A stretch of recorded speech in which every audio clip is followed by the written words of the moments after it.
Madame la Présidente, Madame et Messieurs les juges,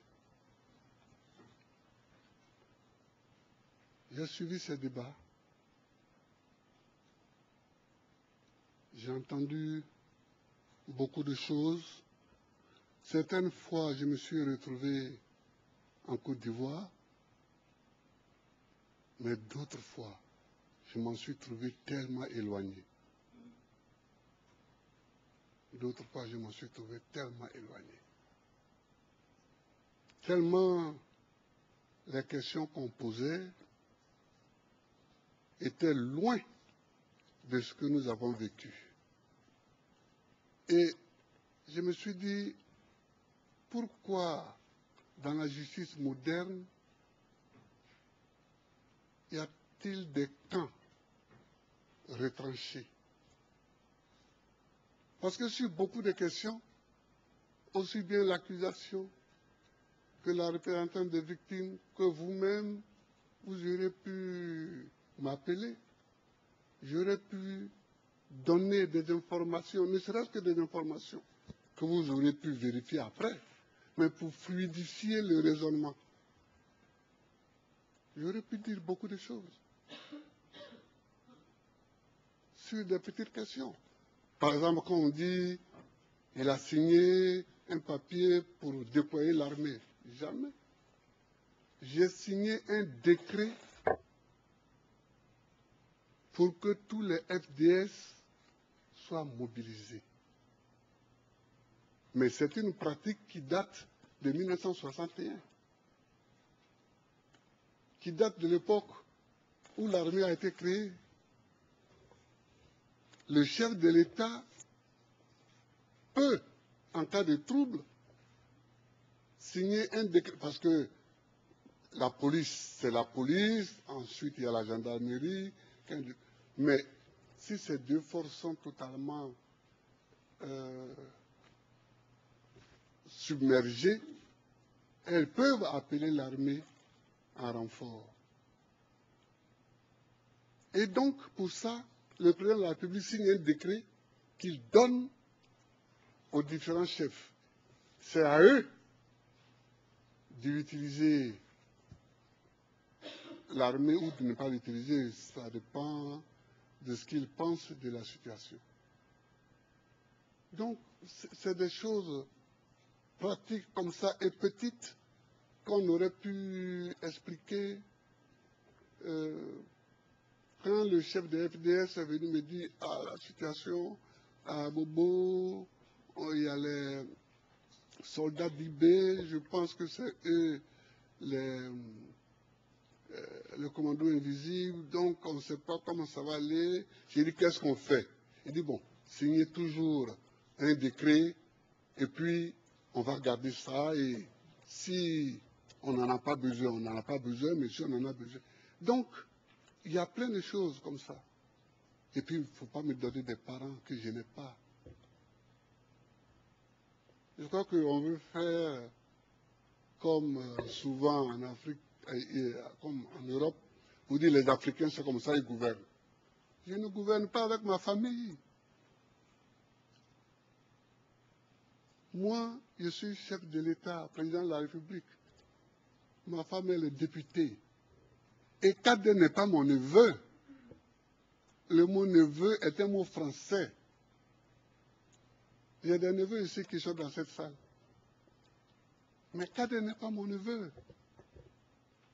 Il a été ministre de la Défense, ministre délégué à la Défense. Il était mon conseiller. Je ne gouverne pas avec ma famille.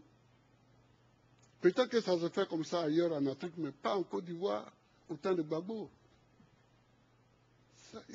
Ça dit, il y a des petites choses comme ça qu'on aurait pu éviter, ça alourdit pour rien l'atmosphère, et ça nous empêche d'aller immédiatement au fond du problème. Madame la Présidente, toute ma vie, et ça se sait non seulement en Côte d'Ivoire, mais dans toute l'Afrique et dans toute la France politique, j'ai lutté pour la démocratie. J'ai demandé à mes avocats la semaine dernière, je leur ai dit que je voulais vous envoyer, vous emmener tous les livres que j'ai écrits sur mon parcours. Ils ont dit que c'est trop tard pour introduire ces livres-là. Mais quand on aura tout fini, quel que soit le résultat, quel que soit ce que vous déciderez, j'enverrai un lot des livres de Gbagbo au bureau du procureur. Je vous enverrai un livre des livres de Gbagbo, parce que, en fait, c'est ça, l'homme. Il marche, mais il laisse des traces sur le chemin qu'il parcourt. Comme ça, on peut le retrouver. J'ai lutté pour la démocratie, et c'était au moment où nous ne savions même pas si le mur de Berlin allait s'écrouler. Nous ne savions pas ça. Donc on luttait avec un courage. Mais on était convaincus que nous-mêmes, on n'allait pas voir la démocratie triompher.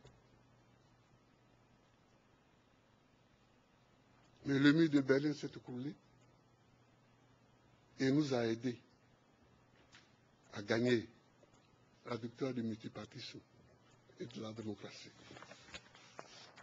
Non, c'est pourquoi je voudrais simplement dire, et je ne vais pas aller plus loin, je voudrais seulement dire que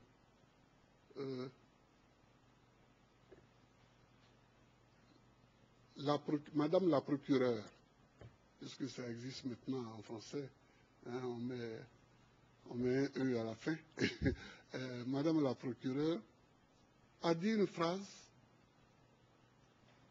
qui m'a un peu choqué, en disant que nous ne sommes pas là pour voir qui a gagné les élections et qui ne les a pas gagnées. Mais on ne peut pas parler, on ne peut pas débattre de la crise post-électorale et ne pas savoir comment les élections se sont passées. Qui a gagné les élections? Parce que c'est celui qui ne les a pas gagnées qui a semé les troubles. Je crois que c'est ça la logique. Donc, la question est là. Qui a gagné les élections? Et donc, quand je demandais qu'on recompte les voix, ce n'était pas une phrase en l'air. Vous avez vu vous-même les documents dont dispose l'accusation et sur lesquels les voix des électeurs sont répertoriées. On a vu que dans la seule ville de Bouaké, on a ajouté 100 000 voix à mon adversaire. Donc, madame, c'est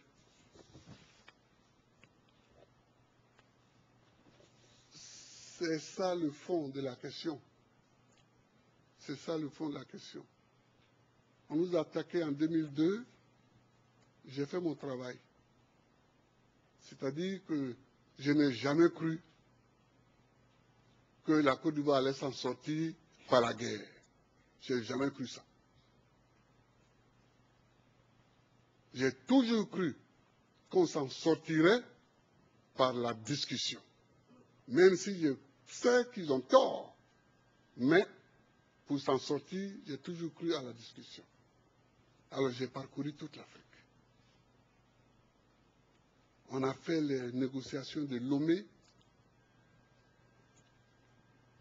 Ils ont fait les négociations de Marcoussis et de Kléber, mais ça, je laisse ça de côté parce que c'est...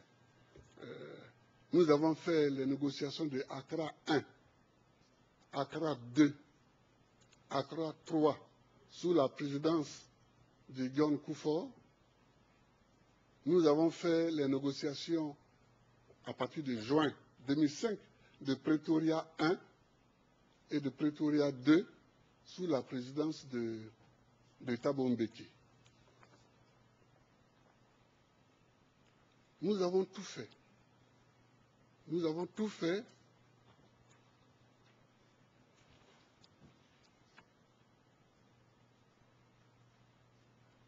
Nous avons tout fait pour que la discussion avance. C'est à Pretoria. C'est à Pretoria que j'ai demandé à Thabo Mbeki de m'aider à trouver une solution légale pour que Alassane soit candidat. Parce que ça empoisonne la situation. C'est à Pretoria en 2005. Nous nous sommes retrouvés, Thabo Mbeki, Konan Bédié, Ouattara et moi-même. J'ai demandé à Ouattara de faire la traduction, entre Thabo Mbeki et moi. C'est là que je leur ai dit que ça ne me gênait pas que Ouattara soit candidat. Mais comme mon électorat aussi est là, donc il faut que Thabo Mbeki nous écrive à nous tous à Abidjan pour que après je puisse prendre une décision. Je n'aime pas l'article 48 de la Constitution. C'est comme l'article 16 de la Constitution française. Ça donne énormément de pouvoir. Mais ce jour-là, j'ai pris l'article 48 de la Constitution et j'ai permis à Ouattara et à Bédié, d'être candidats. Donc, madame, voilà ce que je voulais vous dire. Voilà ce que je voulais vous dire. Nos pays, nos États, et ce sera mon dernier point, sont fragiles. Nos États sont fragiles. Et chaque fois qu'un chef d'État européen ou occidental me disait « Faites la démocratie en Afrique », je lui disais « Nous avons besoin de la démocratie, non pas parce que vous le dites, mais parce que nous-mêmes, nous avons effectivement besoin pour construire nos États. » Madame, regardez la Côte d'Ivoire. Si nous n'employons pas la démocratie, comment nous allons choisir le chef de l'État? Il y a à l'est, adossé à la frontière ghanéenne, les Akans, qui ont un mode à eux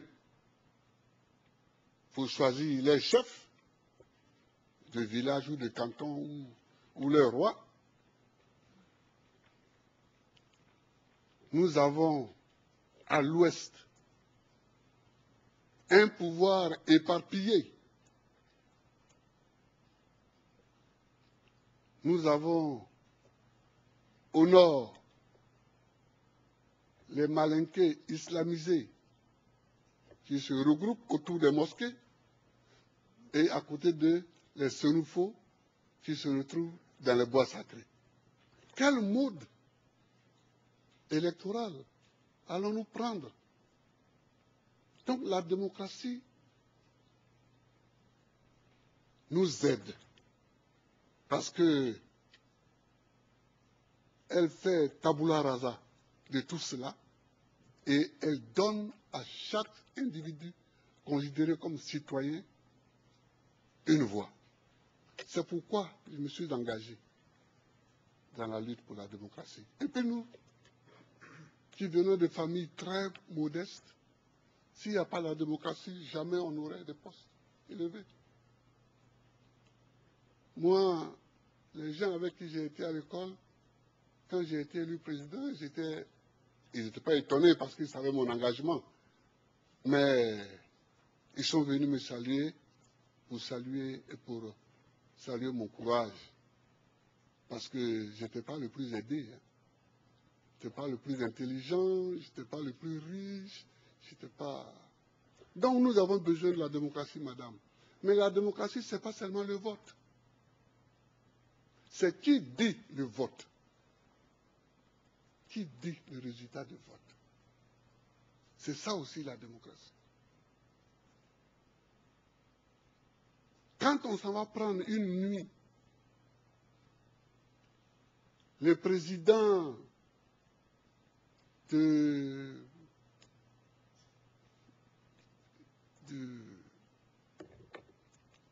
groupement électoral, qu'on l'amène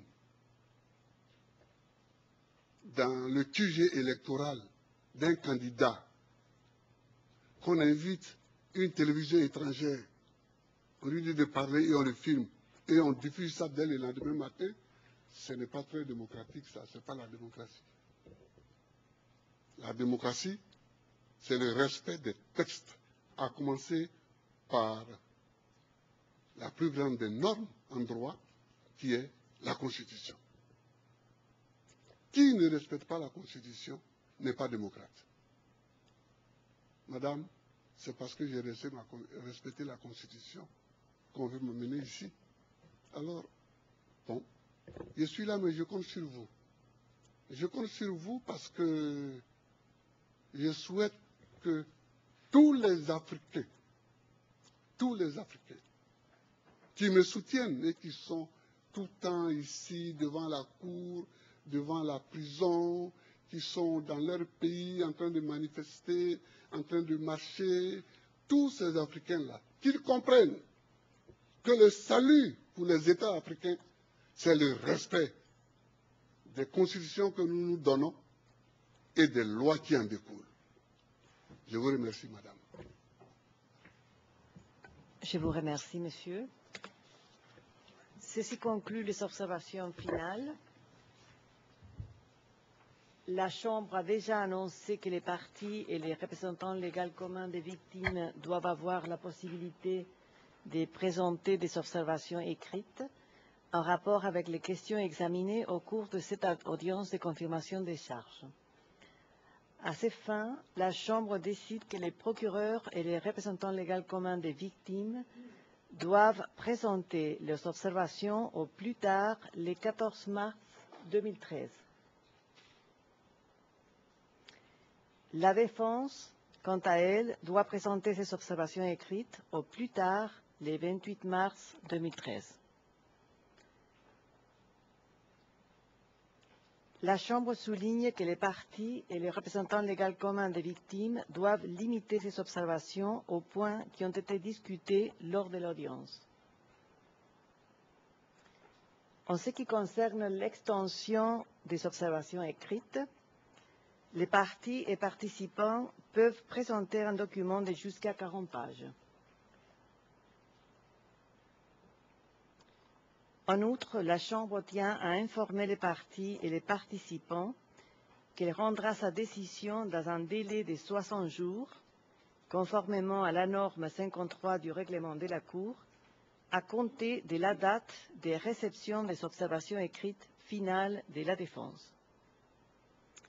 Et ceci conclut la dernière session de l'audience de confirmation des charges dans cette affaire.